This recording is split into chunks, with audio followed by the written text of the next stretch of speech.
आपली साडी खराब व्हायला आपण स्वतःच कारणीभूत आहोत का?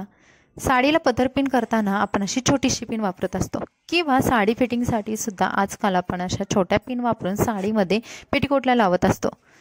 कधी कधी साडी सिक्युअर राहण्यासाठी निरीला सुद्धा पिन केली जाते आणि या कारणामुळे आपण आपली महागाईतली किंवा चांगल्या प्रकारची साडी खराब करून बसतो. तर साडीला पिन न लावता आपण इतक्या सुंदर प्रकारे सुद्धा साडी नेसतो. कशा प्रकारे चला पाहूयात. नमस्कार, पुन्हा एकदा स्वाती स्टाईलमध्ये मनापासून स्वागत.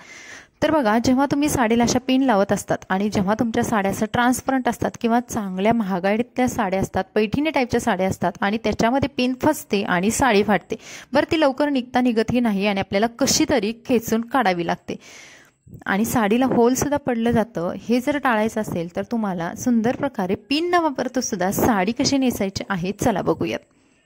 तर आपण आज पिनला बाय बाय करून आपण सुंदर प्रकारे साडी फिटिंग सुद्धा नेसणार आहोत आणि साडी खराब सुद्धा करणार नाही. आता सुरुवातीला साडी कशी नेसायची बघूयात. नेहमीप्रमाणे जसं आपण साडी नेसतो त्याच पद्धतीने या ट्रान्सपरंट साड्या असतात त्या तशाच नेसायच्या असतात.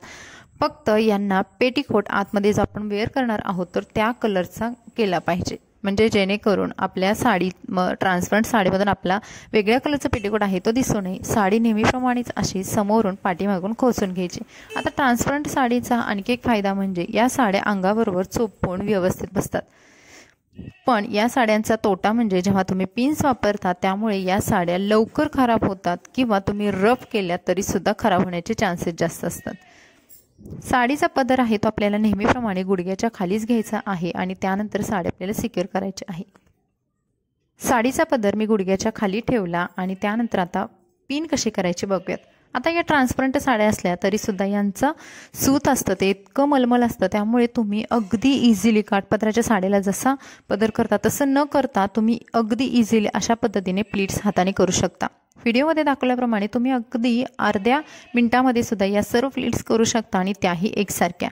जरी आतमधल्या प्लीट्स छोट्या मोठ्या झाल्या तरी वरची प्लीट आहे ती थोडीशी व्यवस्थित करून घेतली की आतमधल्या सर्व प्लीट्स आहे ते त्याच्या खाली व्यवस्थित बसून जातात आणि पदराच्या वरच्या प्लीटमधून त्या दिसत नाहीत.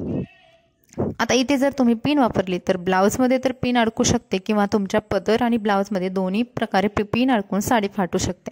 याऐवजी तुम्हाला अशा पद्धतीच्या ज्या व्हिडिओमध्ये दाखवलेल्या आहेत तशा पिन्स वापरायच्या आहेत. आता या पिन इतक्या टाईट बसतात, तुम्हाला कोणत्याही स्टेशनरीच्या दुकानामध्ये किंवा नॉवेल्टीमध्ये या पिन अगदी तुम्हाला 5 रुपयाला मिळून जातील. साडी फाटतही नाही आणि पटकन निघून जातात. प्लस या पिन्स मोठ्या असल्यामुळे भरपूर प्रमाणात साडी आपली सिक्युअर राहते, कुठेही लूजसुद्धा होत नाही. त्यानंतर समोरून आपल्याला अशा पद्धतीने प्लीट्स करून घ्यायच्या आहेत. साडी कशीही नेसली तरी सुद्धा आपल्याला छोटीशी का होईना पदर सिक्युअर करण्यासाठी पिन वापरावी लागते. पण आज आपण या पिनला बाय बाय करून सुंदर प्रकारे अशी एक मोठी पिन वापरली जेणेकरून साडी फाटतही नाही. आता बघू साईड फिटिंगसाठी आपण काय करायचं. साईड फिटिंगसाठी बघा, अशा काठपदराच्या किंवा बॉर्डर सुंदर असलेल्या साड्यांसाठी आपण छान प्रकारे फिटिंग करण्याचा प्रयत्न करत असतो आणि पिन वापरतो. तर पिन वापरू नका. पिन लावली तर साडी फाटते, तर त्याऐवजी तुम्हाला एक छोटासा असा रोल करायचा आहे. हा रोल आहे तो तुम्हाला एका रबर बँडने छोट्याशा बांधायचा आहे. म्हणजे रबर बँडचा एक फायदा म्हणजे तुमची साडी फाटतही नाही. त्याचबरोबर जेव्हा तुम्ही उठता बसता त्यावेळेस सुद्धा रबर बँड हा इलॅस्टिक असल्यामुळे साडी आपली कमी जास्त होऊ शकते. जास्त साडीला ताण पडत नसल्यामुळे आपल्याला कम्फर्टेबल वाटतं आणि प्लस साडी फाटते नाही. आता बघा, अशा पद्धतीने रबर बँड बांधला. हा रबर बँड तुम्हाला तुमच्या पेटीकोटमध्ये उजव्या साईडला खोचून घ्यायचा आहे. अशा पद्धतीने खोचून झाल्यानंतर तुम्हाला साडीच्या निर्या करायच्या आहेत. आता निर्या एकदम मीडियम साईजच्या करायच्या, हे प्रत्येक व्हिडिओमध्ये मी सांगत असते. आणि शेवटची निर्या आहे ती तुम्हाला मोठी करून घ्यायची आहे जेणेकरून तुमच्या उजव्या साईडला जास्त भाग होऊ नये किंवा साडी जास्त उजव्या साईडला फुगीर दिसू नये. आता अशा पद्धतीने मोठी पिन करून घेतली. या सर्व निर्या हातामध्ये गोळा करून घ्यायच्या आणि आपल्याला खोचून घ्यायच्या आहेत.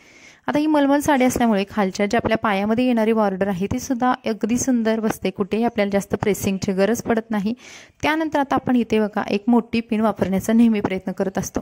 आता ही पिन लावाल तरी सुद्धा ती साडीमध्ये अडकते आणि तिथे सुद्धा साडी फाटते. त्याऐवजी तुम्हाला अशीच एक मोठी पिन लावायची आहे. बघा, जसं आपण पदर सिक्युअर करण्यासाठी पिन वापरली तीच पिन तुम्ही तशा पद्धतीची वापरू शकता.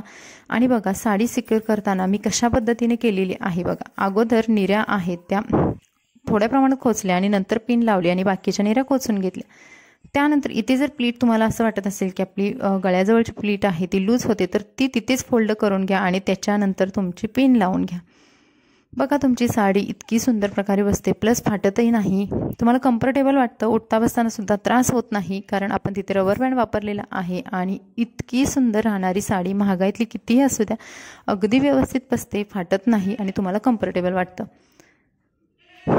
जिथे जिथे पिन लावलेले आहे तुम्ही बघाल, पिनसुद्धा अगदी टाईट बसलेले आहेत आणि कम्फर्टेबल फील होतं.